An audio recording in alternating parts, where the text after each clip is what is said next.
हुआ है सब कुछ, जो राजनीतिक वाला सब जो इकट्ठा हो गए हैं। जैसे कभी रामायण में होता था जो राक्षस और राम का लड़ाई, तो यहाँ तो उसी राम के रूप में मोदी जी हैं।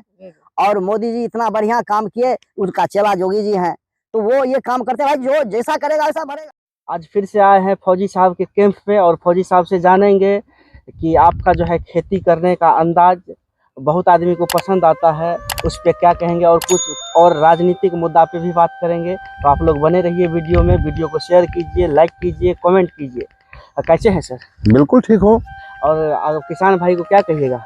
किसान भाई को तो हम हर एक बार आपके साथ आपके वीडियो में यही कहते हैं, जो सब रासायनिक को छोड़िए और जैविक की तरफ आइए। यही एक चारा है हम लोगों के लिए, और कोई चारा नहीं है। बिना सर सुने हैं जैविक खेती करने से कोई रोग दोष नहीं होता है। कोई रोग दोष नहीं है, बिल्कुल जमीन भी बचेगा और आपका शरीर भी स्वस्थ होगा। तो सर जब सर इतना फायदा है जैविक खेती करने से, हाँ। तो काहे नहीं और किसान सब करते हैं? काहे मतलब डीएपी के लिए, यूरिया के लिए दर बतर भटकते रहते हैं? ये है जो जैसे अभी जो रासायनिक खाद का प्रयोग करके हमने खेती किया है, या जो भी किसान भाई करते हैं, तो अभी रासायनिक खाद को छोड़ने से कुछ दिन, कम से कम साल 1.5 साल तक फर्क पड़ जाएगा उसके उपजा पर। अच्छा, रासायनिक खाद को छोड़ने से? हाँ, छोड़ने से जब जैविक शुरू करेंगे तो कुछ दिन, मतलब 1-2 फसल तक दिक्कत करेगा, और 1-2 फसल के बाद फिर वो जमीन सही हो जाएगा, उपजा सही हो जाएगा। किस टाइप का दिक्कत सर? दिक्कत जिसको अभी जिस खेत में रासायनिक खाद पड़ा हुआ है, अभी मान लीजिए 5 किलो 6 किलो 10 किलो लोग खाद देता है, अब उसमें यदि हम जैविक थोड़ा ही देते हैं तो उतना जमीन को बना नहीं सकता तुरंत।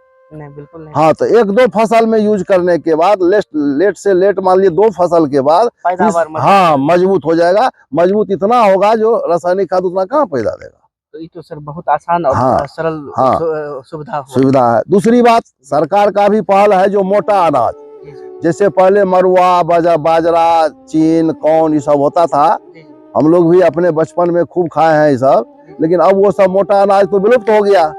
तो उस विलुप्त को खत्म करने के लिए मैं किसानों को भी आग्रह किया। यहाँ हमारे यहाँ कुछ किसान मोटा अनाज कर रहे हैं, सब बीज गिराया हुआ है, मैं भी गिराया हूँ मरुआ का, मैं भी 5 कट्ठा शुरू करूंगा इस बार। सर बोलते हैं कि उसका जो है मतलब आटा रोटी खाने से डायबिटीज पेशेंट। हाँ, बिल्कुल डायबिटीज का अचूक दवाई है। और वैसे भी कितने दोस्तों मतलब दवाई भी बता रहे हैं, मरुआ का जो है आटा, तो उससे जो है कई बीमारी जो है शरीर से दूर हो जाता है।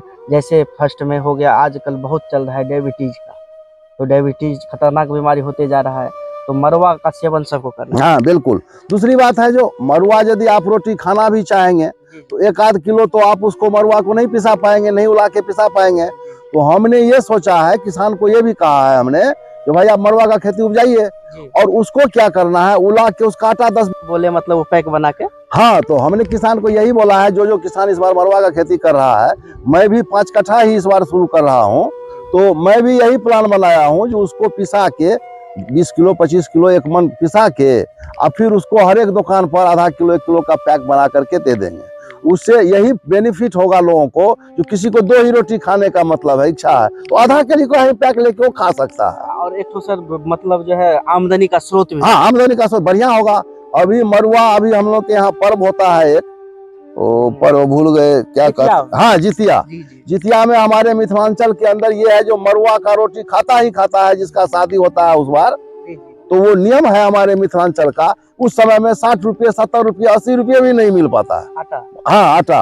अरे आटा कहाँ मिलेगा, लेकिन मरुआ का जो आटा लोग बनाएगा, तो यदि 2 किलो का हमको जरूरी है तो हम उतना तो नहीं करेंगे। और यदि इस सिस्टम से किसान देना शुरू कर दे दुकानदार को, तो किसान भी खुश और लेने वाला भी खुश। देख लीजिए, आमदनी का स्रोत भी आप लोगों को बता रहे हैं, और वीडियो के माध्यम से आप लोगों को बहुत सारा मतलब उपाय बताए हैं फौजी साहब। और अभी भी आपको जो है मतलब एक और उपाय बता दिए कि आप मरुआ का आटा बना के उसको पैकिंग करवा के आप सेल भी करवा सकते हैं, और कर सकते, खुद भी कर सकते हैं, और उससे आमदनी भी हो जाएगा। ये तो बहुत अच्छी बात है सर। हाँ बिल्कुल सही है ये। और मोदी जी का यही कहना है, जो किसान का आय दूना। अब मोटा अनाज करेगा, अभी जैसे मरुआ का खेती हम कर रहे हैं, तो निश्चित है जो ये दूसरे फसल से बढ़िया बेनिफिट, मतलब स्वच्छ फसल। हाँ, स्वच्छ फसल है। कहावत भी है, अन्न में मरुआ, धन में गाय, और कपड़ा में कम्बल, दो भी घर न जाए। ये कहावत है, हम लोग के यहाँ कहावत है, जो अन्न में मरुआ, धन में गाय, पशु यदि पड़े तो गाय, अनाज यदि उपजाए तो मरुआ, और कपड़ा में होता है कम्बल, जो उसको धोबी के पास कोई नहीं भेजता है। तो यही तीनों चीज माननीय चीज जो बात है ये तो। हाँ। ये तो हो गया मतलब मरवा का। हाँ फिर आगे कोई प्रोसेस सर और आगे खेती करने का जैविक तरह से? हाँ, जैविक का तो मैं बताया था, उस दिन ही बताया था, हमने 10 कट्ठा सब्जी लगाया है जैविक से, और ये मरवा भी बेहतरीन रूप से जैविक से ही खेती होगी। अच्छा सर बोले आपको खेती के तरफ जो है, आप इतना खेती आप मतलब खेती की तरफ आपका ज्यादा झुकाव क्यों है? नहीं, देख लीजिए जैसे आप मतलब किसान को हमेशा जो है किसान को भी मदद करते हैं और टिप्स देते रहते हैं। हाँ। तो आखिर मतलब क्यों इतना? ये मैं बच्चा ही था जिस समय में, हाँ बचपन में से ही हमको खेती से लगाव था। मैं फौज में भी रह रहा था तो भी गांव आता था तो मैं दरवाजे पर ही सब्जी लगाता था। अच्छा। वो भी प्रशंसनीय चीज होता था, लोग आके गांव वाला सब देखता था, देखो कितना बढ़िया सब्जी लगाया है। सर बोले मतलब आप फौज में सर कब रिटायर किए थे आप? 2008 में किया मैं रिटायर। जी जी। और 13 फरवरी 1986 को मैं भर्ती हुआ था। जी जी। तो उस समय में भर्ती हुआ था, बहुत दिन हो गया। हमने 300 रुपया महीना पर भर्ती हुआ था। 300 रुपये? 300 रुपया सेवा कर? हाँ, 300 रुपया में सेवा किया, फिर ट्रेनिंग 6 महीना किया, उसके बाद हमको 500 रुपया तनख्वाह हुआ।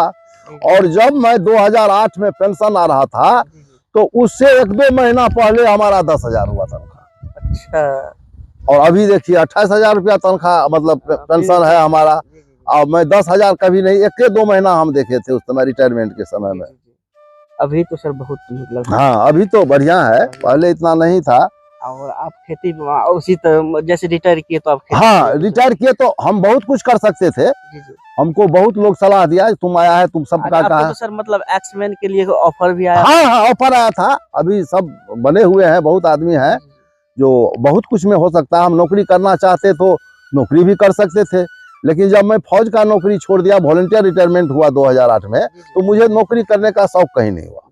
और मैं सोचा जो यही ऐसा काम करो जो हाँ हाँ किसान को प्रेरित करो। तो किसान और जवान, जय जवान जय किसान और मोदी जी का विज्ञान जो बीज, जय जवान जय किसान और मोदी जी का जय विज्ञान। क्यों मोदी जी बोला ये नारा तो सही है, जवान किसान सही है, लेकिन विज्ञान का भी बहुत इसमें कर्तव्य है।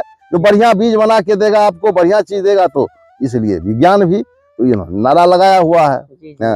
तो देख सकते हैं दोस्तों, और अभी हमारे साथ फौजी साहब जी हैं, और फौजी एक्स फौजी बोलिए, अभी तो मतलब किसान है सर, और बहुत आदमी को प्रशिक्षण देते हैं और बहुत ही अच्छे तरीके से खेती उपजाने का जो है नॉलेज रखते हैं, और आप लोगों के भी शेयर भी करते हैं। और जितने भी किसान है इधर फेस टू फेस भी सर आप हाँ हाँ बिल्कुल बिल्कुल, फोन से भी हमको कोई डिफिकल्टी, कहीं किसी को कोई दिक्कत होता है तो हमको फोन करता है। सर जैसा ऐसा हो गया, सर का कुछ पर्सनल नंबर है जो ऑफिस में चिपका हुआ है। हाँ। और यहाँ पे आके जो है अपना नंबर से बात करता है। पर नहीं रहता हूँ तब नंबर से लोग फोन करके हमको पूछते हैं, या कोई घर पर भी है नंबर, यदि हमारा कोई किसान भाई लिए हुए हैं रखे। देख लीजिए दोस्तों, हम लोग ऑफिस बोल रहे हैं, लेकिन फौजी साहब का जो एक लैंग्वेज होता है कि क्या बोलते हैं, कैंप। देख लीजिए ये भी कैंप ही है, और यहाँ पे भी कैंप के तरह जो है सारा माहौल दे रहे हैं यहाँ पे किसान भाई को, जैसे इन लोगों का कैंप होता है हम फौजी भाई का, तो उसी तरह जो है यहाँ पे भी कैंप बना हुआ है, और इसी कैंप पे जो है सब कुछ का नॉलेज दिया जाता है। एक्चुअली पहले हमने जो शुरू किया था तो मैं कैंप इसलिए इसका नाम रखा, जो मैं बच्चे सबको ट्रेनिंग भी देता था। जी जी जी। यहाँ किस फौज में जो भर्ती होगा उसके लिए भी हमने ट्रेनिंग दिया है, 4 महीना 5 महीना बच्चे सबको। और भगवान के दया से जब जिसको ट्रेनिंग दिया 10-12 को दिया, उसमें 6-7 हो गया, 6-7 सफल। हाँ सफल रहा। तो अपने गांव अभुआर मलार में बहुत आदमी बना है फौज में, चाहे जिसमें जो है। जी जी जी। मतलब हर तरह से जो है सेवा एक जो है इनका सर का जो है सेवा एक वो बन गया है, क्या बोलते हैं, ब्रांड बन गया है कि हमको सेवा करना है तो सेवा करना है।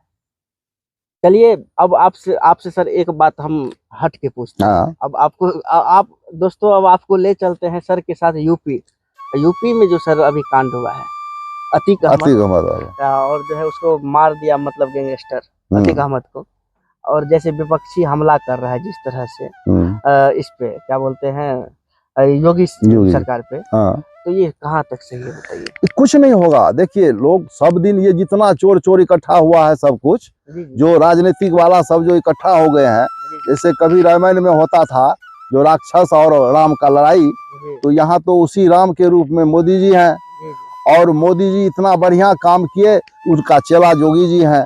तो वो ये काम करते हैं भाई, जो जैसा करेगा वैसा भरे।